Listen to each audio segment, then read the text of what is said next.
Character के बारे में बहुत सारी चीज़ें स्टोरी से ही पता लग जाती हैं। स्टोरी में उस कहानी में लिखा होता है कि क्या कहाँ पैदा हुआ था, कैसी सोच उसकी फॉर्म हुई, क्या-क्या घटनाएँ हुई उसके जीवन में, उसका समाज, उसका आर्थिक स्थिति कैसी है, उसका सोचने का ढंग कैसा है, वो समाज में कैसे अपने आप को ऑपरेट करता है, उसके साथ क्या-क्या हुआ, क्या-क्या पॉलिटिकल घटनाएँ हैं जो कि उसको आकर्षित करती हैं या वो जिनको वो पसंद नापसंद करता है, उसका धर्म, रिलीजन क्या है।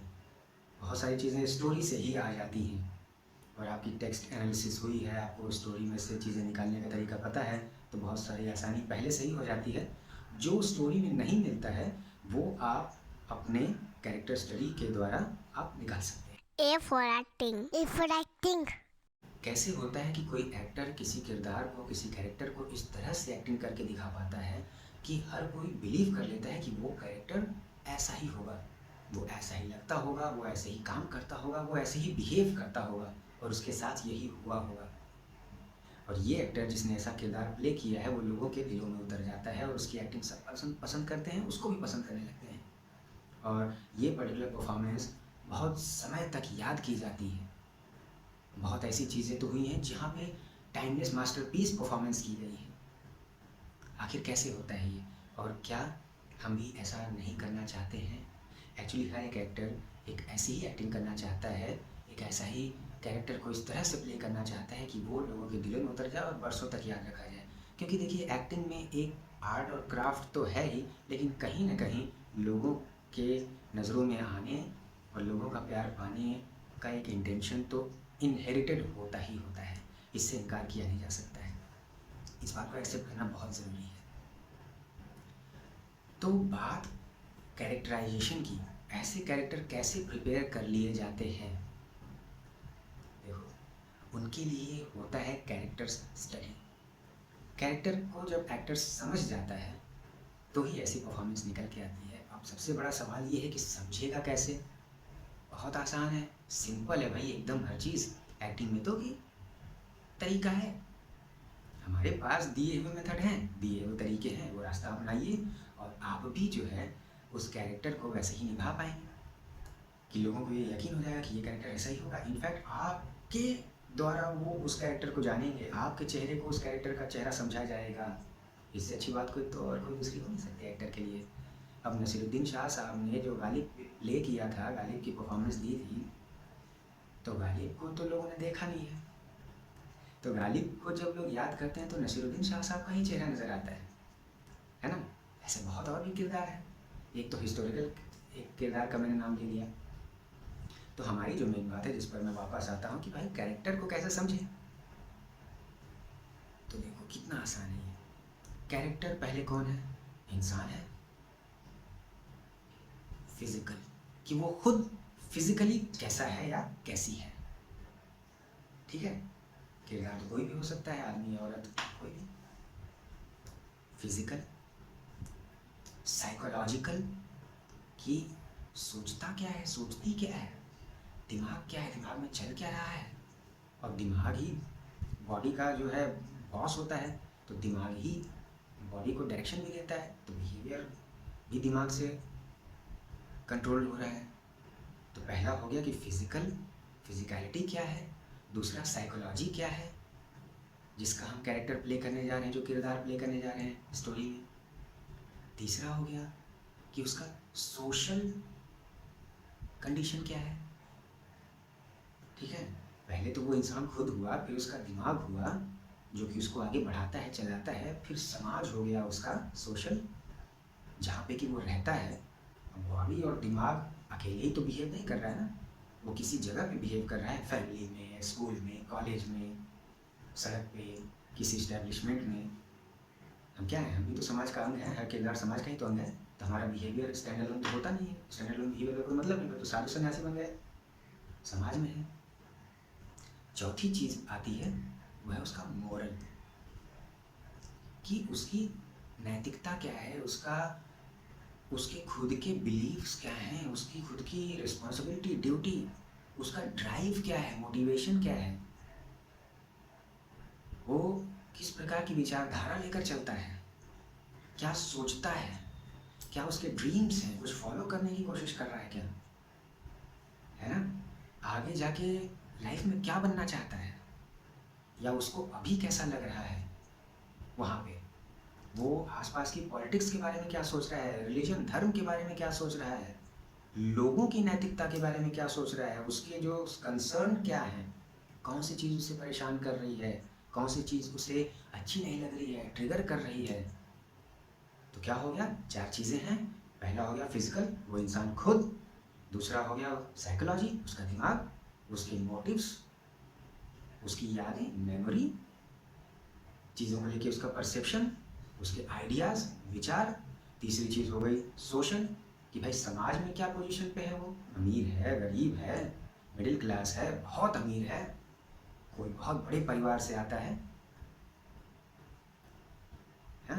चौथा हो गया उसका मोरल, कि उसकी नैतिकता क्या है, ड्यूटीज रिस्पॉन्सिबिलिटीज़ क्या है, रिलीजन के बारे में कैसा है वो। ये चार चीज़ की स्टडी करनी पड़ती है।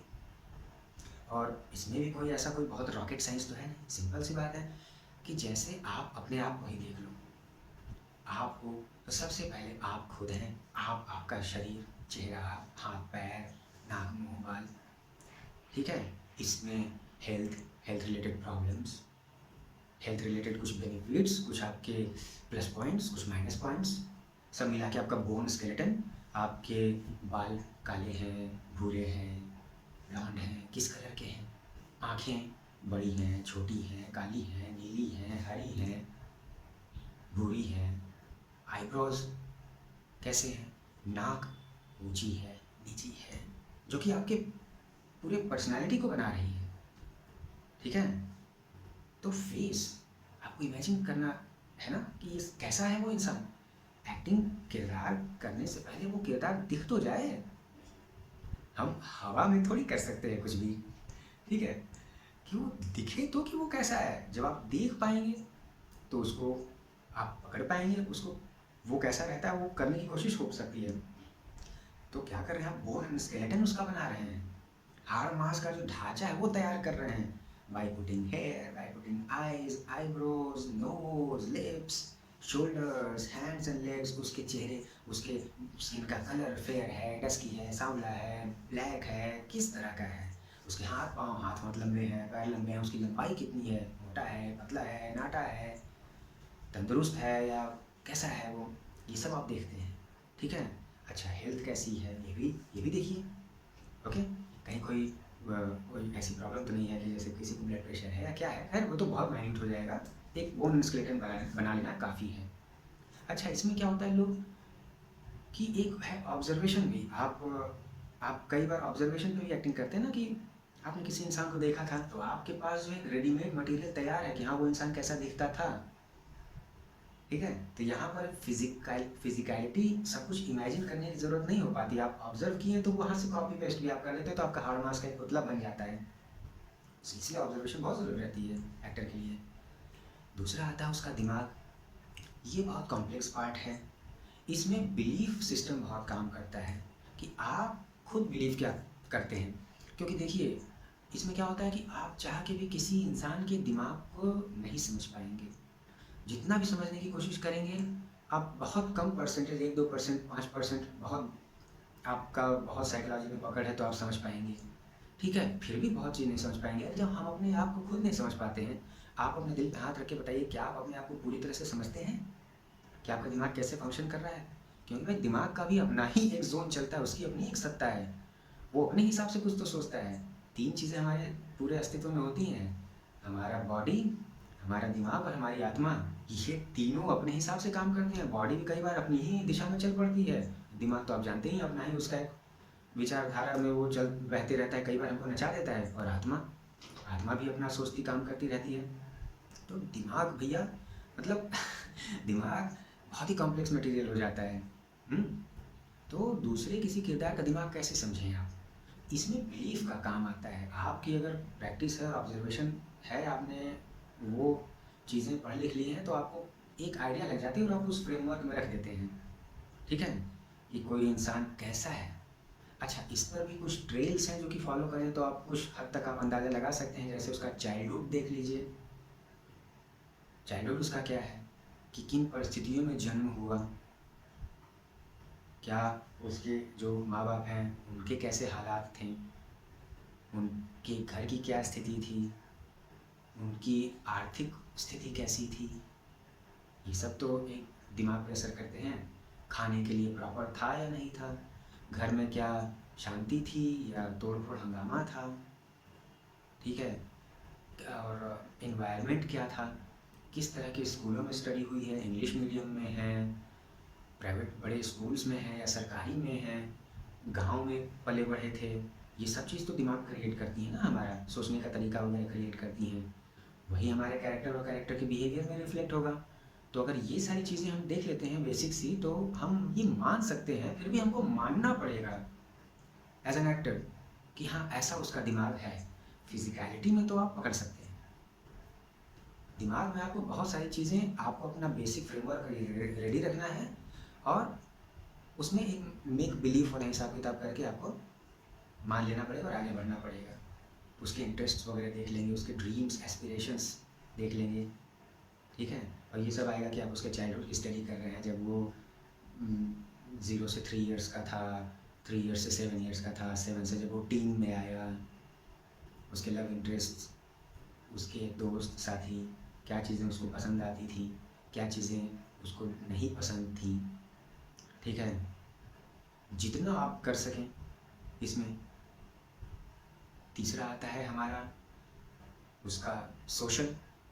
सोशल भी काफ़ी हद तक एक आसान हो जाता है, आपको जो है थोड़ा सा उसका एक इकोनॉमिकल बैकग्राउंड देख लीजिए कि वो मिडिल क्लास है कि लोअर मिडिल क्लास है कि अपर मिडिल क्लास है कि हायर क्लास है, थोड़े रईस ख़ानदान से आता है, एफ्लुएंट फैमिली से आता है, ठीक है? उसकी कास्ट, रिलीजन, ये भी देख लिया आपने, उसके माता पिता का आपने व्यवसाय देख लिया, ठीक है? अब पुलिस वाले के घर का जो बच्चा रहेगा उसके अंदर ऑलरेडी थोड़ा सा डिसिप्लिन और एक थोड़ी अथॉरिटी अपने आप आ जाती है। ज़मींदार फैमिली के लोग रहते हैं तो एक सेंस ऑफ प्राइड आया हुआ होता है। टीचर घर के बच्चे होते हैं, अगर फादर टीचर हैं तो उस प्रोफेशन का बच्चे पे भी असर पड़ता है कि उसके अंदर अपने आप ही एक जो है थोड़ा सा एक टीचिंग के प्रति एक गाइड मेंटरशिप की भावना आ ही जाती है, एक सेंस ऑफ वो होता है ना आदर्श आइडियल्स, वो भी आ जाते हैं।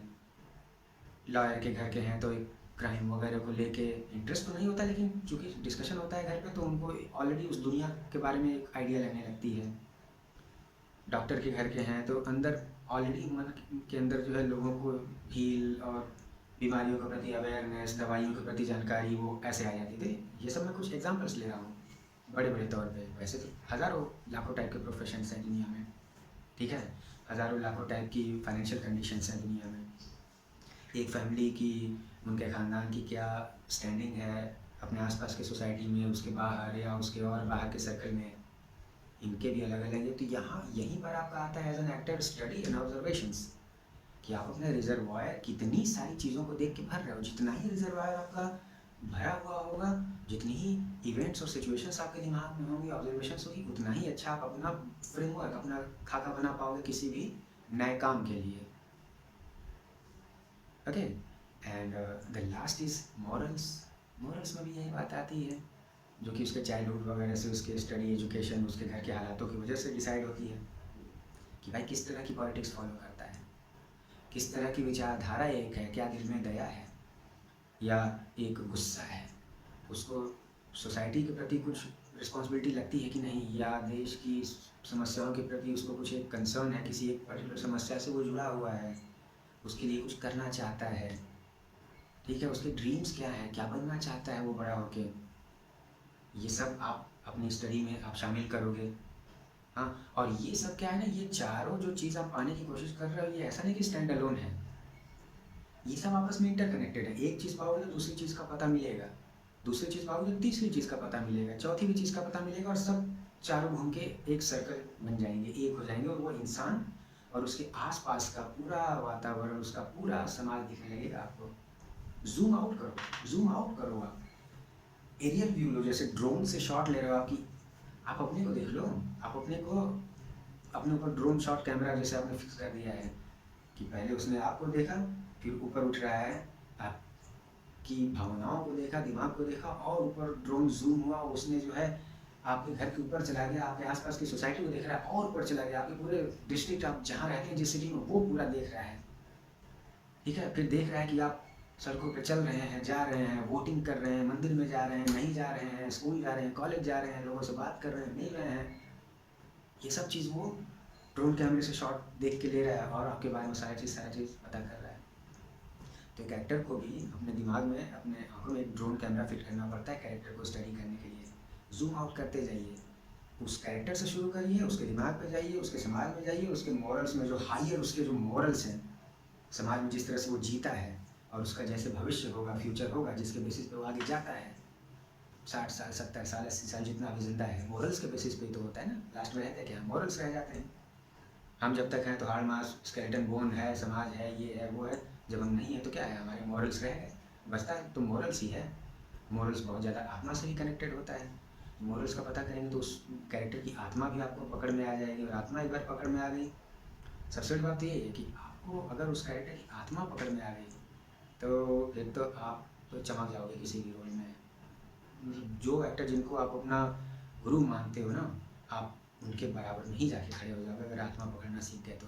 हालांकि इसमें प्रैक्टिस लगती है, काम लगता है, थोड़ा टाइम लगता है इसमें, ऐसे 1-2 दिन नहीं हो जाता है।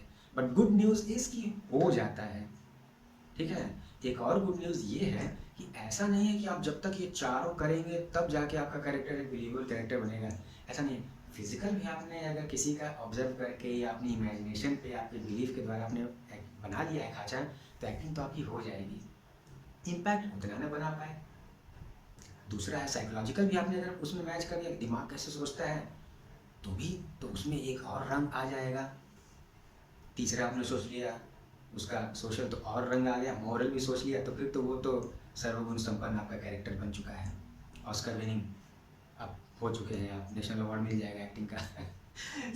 लेकिन एक को भी पा लिया तो एक्टिंग हो जाएगी, दूसरे को भी पा लिया तो भी एक्टिंग हो जाएगी, तीसरे को भी पा लिया तो भी हो जाएगी, चौथे को भी पा लिया तो भी हो जाएगी। तो ऐसा नहीं है कि चारों को ही पाओगे तभी होगा। हालांकि हमारा टारगेट ये रहता है कि चारों को पाएँ। ठीक है, अच्छा, चारों को पाने के लिए ना बहुत सारे सवाल पूछने पड़ते हैं कि हाँ, कि आप सवाल पूछते हैं बाकायदा लिख के। ठीक है, क्योंकि बहुत सारे सवाल पूछने होते हैं। अब मैं आपको बताऊं कि बड़े बड़े एक्टर जो हैं जिनका नाम आप सुने हैं, रॉबर्ट डी नीरो हो गया, ये लियोनार्डो डिकैप्रियो, अल पचिनो, ब्रैंडो, मेरिल स्ट्रीप, हमारे यहाँ के जो एक्टर्स हैं बहुत सारे, इरफान खान, दिलीप कुमार साहब, बहुत लोग हैं। ये पूरा लिखा करते थे, 60-70 क्वेश्चंस का एक शीट बना लेते थे ये लोग। ये चारों स्टडी करते थे और उसमें जो क्वेश्चंस पूछने होते हैं उसको एक हॉट सीटिंग क्वेश्चन बोलते हैं, हॉट सीट क्वेश्चंस। वो कौन बनेगा करोड़पति वाला हॉट सीट रहता था ना। हॉट सीट का मतलब यही है कि हॉट सीट आपसे सवाल पूछे जाएंगे, देख दनादन, एक के बाद एक सवाल पूछे जाएंगे। तो आप हॉट सीट क्वेश्चनिंग कर लीजिए, मैं यहाँ पे शेयर कर दे रहा हूँ।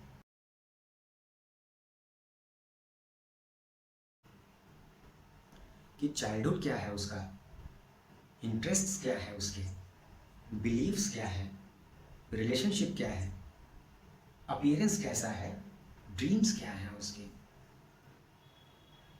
और इसमें तमाम क्वेश्चंस आप लिखिए और इन क्वेश्चंस के जवाब दीजिए। आप देखेंगे कि जैसे जैसे आप क्वेश्चंस के जवाब देते जाएंगे, आप उस कैरेक्टर से ज़्यादा एसोसिएट करते जाएंगे, आपको उस कैरेक्टर से जो है प्यार होने लगेगा। आप उसकी ज़िंदगी जीने के लिए आप you will have the greed, you will have the eagerness to play that. मैं आपको एक छोटी सी बात बताता हूँ। अगर आपकी कहानी कोई दूसरा इंसान बताए और उसको आधा अधूरा बताए, या वो ईमानदारी न रखे और आपको लगे कि यार ये मेरा 100% इंटरप्रिटेशन नहीं सही कर पा रहा है, ये मुझको सही रिप्रेजेंट नहीं कर पा रहा है, एक चीज़ बताई दूसरी चीज़ छोड़ दी, ऐसा तो मैं करता ही नहीं हूँ, अरे ऐसा मैंने क्यों किया, तुम जानते हो ऐसा मैंने क्यों किया, या मैं जो सोचता हूँ ये तुमको क्या बताऊँ ऐसा मैं क्यों सोचता हूँ, हाँ तुम मेरे हालातों में रहते तो समझते। सेम चीज़ आप अप्लाई करिए। जिस कैरेक्टर को आप प्ले करने जा रहे हैं उसकी इज्जत तो रखेंगे आप ना, कि बस जस्ट ऐसे ही जो भी मन में आए वो कर दिया जाएगा। ऐसा नहीं कह रहा हूँ, मैं कुछ ब्लेम नहीं करने की कोशिश कर रहा हूँ, लेकिन मेहनत बहुत ज़रूरी है कि आप जिस कैरेक्टर को करने जा रहे हैं क्या आप इंटरेस्टेड हैं उसके किरदार को प्रेजेंट करने के लिए सही, क्योंकि आपकी रिस्पॉन्सिबिलिटी बन जाती है। ऐसा ना हो कि आपने उसका एक साइड दिखाया दूसरा साइड नहीं दिखा पाया या नहीं दिखाया। आपने ये दिखा तो दिया कि उसने ये काम किया, लेकिन क्यों दिखाया ये भी आपकी जिम्मेदारी है, नहीं तो पता रॉन्ग इंटरप्रिटेशन हो सकता है। देखने वाले की नज़रों में वो कैरेक्टर कुछ और बन के आ सकता है ना। हिस्टोरिकल कैरेक्टर्स के साथ में कई बार ऐसा ही हो जाता है कि हिस्टोरिकल कैरेक्टर्स हमारे पास तो है नहीं, अब उनकी फ़ोटो वोटो भी बहुत कम होती है और हम जानते भी नहीं कि वो कैसे थे, तो हम बिलीफ पे सारा काम करते हैं। तो कई बार काफ़ी वन साइडेड भी हो जाता है। हालांकि फ़ायदा ये है कि किसी ने देखा नहीं, तो जो हम कर रहे हैं वही सच मान लिया जाता है। लेकिन अगर हम बेसिक हमारी तैयारी है ना, फिज़िकल, साइकोलॉजिकल, सोशल, मॉरल तैयारी, उनकी हम स्टडी कर लें, कैरेक्टराइजेशन उस हिसाब से कर लें, हॉट सीटिंग क्वेश्चंस जो होते हैं वो childhood interest, dream, appearance, relationship, beliefs, ये सब के क्वेश्चंस आंसर कर लें, तो हम शायद इन सारी चीज़ों से बच सकते हैं कि हमने बस ऐसे ही कुछ भी कर डाला है।